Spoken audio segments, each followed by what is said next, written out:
சுறா கைடு 12ஆம் வகுப்பு பொதுத் தேர்வுக்கான புதிய பதிப்பு தற்போது பரபரப்பான விற்பனையில். மாணவர்கள் பொதுத் தேர்வில் அதிக மதிப்பெண் பெற உடனே வாங்குங்கள் சுறா கைடு.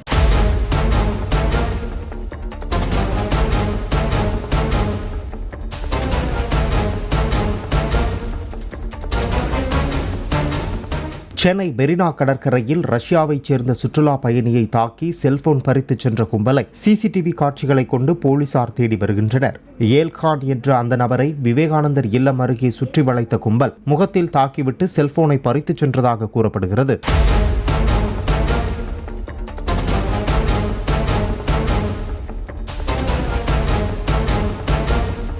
சுறா கைடு 12ஆம் வகுப்பு பொதுத் தேர்வுக்கான புதிய பதிப்பு தற்போது பரபரப்பான விற்பனையில். மாணவர்கள் பொதுத் தேர்வில் அதிக மதிப்பெண் பெற உடனே வாங்குங்கள் சுறா கைடு.